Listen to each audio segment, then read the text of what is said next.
ফিরলাম। এখন বাজে প্রায় 9টা। আর অফিস থেকে আসার সময় ভাই ঘরে আছে, একটু চানা কিনে নিয়ে এলাম। এই হচ্ছে একটু চানা নিয়ে এলাম। আর বাথরুমে চাল ছিল না, চাল শেষ হয়ে গেছিলো, তো চিড়ের গুঁড়োর প্যাকেট সানরাইজের আর একটা ধনে গুঁড়োর প্যাকেটও নিয়ে এলাম সঙ্গে করে। ভাইও বলছে রাত হচ্ছে যখন রান্নাটা বসিয়েই দেই। তা আমি বলছি ঠিক আছে, তাহলে রান্নাটা বসিয়েই দে, তারপরে বসে একটু চানাটা খাওয়া হবে, সাথে চা খাওয়া হবে। অবশ্য চা রান্না করলে চার ব্লগ করব অবশ্যই। এই দেখো ভাত হচ্ছে, এটা হচ্ছে বাঁশকাঠি চালের ভাত হচ্ছে এখন। ওহ, যাই হোক, আর আজকে রান্না বলতে মেনু বলতে ভাত আর ডিম ভাজা করে ঝোল। যাই হোক, দুজনে খাবো। তো আলু মোটামুটি ছিলা হয়ে গেছে, একটা আলু। This is me. थोड़ा पेट बाहर निकल रहा है ना, पेट थोड़ा बाहर निकल रहा है। এটা বাঙালির একটা এটা পার্ট, পেট বেরোনোটা। যাই হোক, তো ওটা অ্যাকচুয়ালি ওটা দেখছি সকালবেলা করে একটু ব্যায়াম করতে হবে। আজকে অফিসে অ্যাকচুয়ালি এত ঠান্ডা লাগছিলো, লাস্টে একটা পাঠিয়েছি 1 গ্রাম খেলাম, আর সাথে মন্টেগেলসিও খেলাম। আমি আবার মন্টেগেলসি নিয়েও এসেছি। এই দেখো, মন্টেগেলসি নিয়েও এসেছি 10 পিস। হ্যাঁ, এটা মন্টে আর এলসি অবশ্য।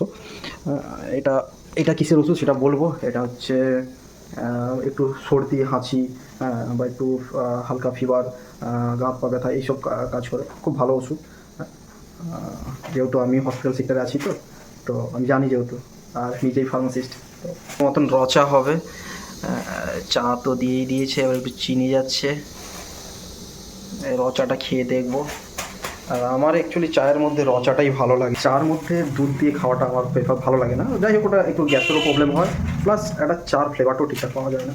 তো প্লেন চা, রচা, একটু হালকা আদা দিয়ে আর একটু লেবু দিয়ে, আর ওটাও ভালো লাগে, খুব ভালো লাগে। যাই হোক, এই এত ঠান্ডা, কলকাতায় এত ঠান্ডা পড়ছে, আমি দেখিনি এখনও কত ডিগ্রি চলছে আমাদের এখন এই রাতে, ওটা দেখবো। তো ভালো মতনই ঠান্ডা পড়েছে। যাই হোক, বাইরে তো বেরোনোই যাচ্ছে এরকম অবস্থা। এই যে আমাদের ডিমের ঝোল হবে, আলু কুটা হয়ে গেছে, আর ডিমটা ভাজা হচ্ছে। দুজনেরই খাবো, ভাই আর আমি। এই যে ভাই, চা তো হয়ে গেছে। এই যে চা, আমাদের কাছে কাপ নেই, এই গ্লাসটাই আছে। তো যাই হোক, সেটা বড় কথা নয়, কিসে খাচ্ছি, চাটা মেন খাচ্ছি, যেটা খাচ্ছি সেটা স্বাদ দেখতে হবে। দেখি চাটাকে কেমন হয়েছে।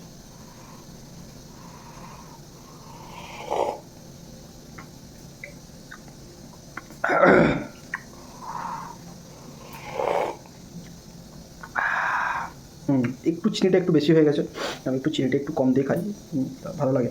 বাট একটু চিনিটা বেশি লাগছে আমার জন্য। বাকি অ্যাজ ইউজুয়াল নর্মালি ভালো লাগছে, খুবই ভালো লাগছে।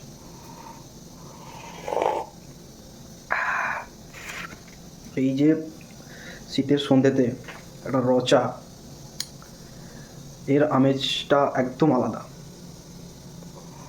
অবশ্য পাড়ার মোড়ে গিয়ে 4-5 জন বন্ধু মিলে বসে এই চা খাওয়ার মজাটা অবশ্যই আলাদা, কিন্তু সেদিন তো আর নেই। এখন সবাই বড় হয়ে গেছে, সবাইকার কাজে ব্যস্ত, এখন বাড়িতেই খেতে হবে।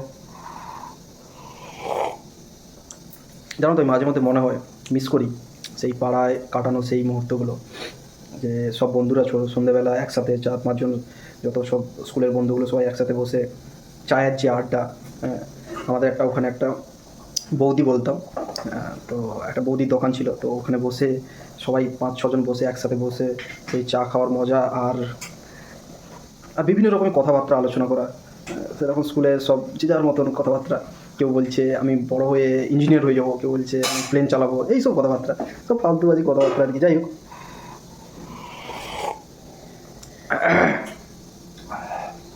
চাটা বড্ড সুন্দর হয়েছে। আর অবশ্যই তোমরা কমেন্ট করে জানাও, যারা এই এখন আমার মতন 25-26 বয়সে এসে সেই ছোটোবেলাকার বন্ধুদের এই শীতের সন্ধ্যেতে চা খেতে গেলে একা ফিল মনে হয়, সেই মিস করা মনে করো, অবশ্যই কমেন্ট করে জানিও। রান্না হয়ে গেছে, এবার খাবো।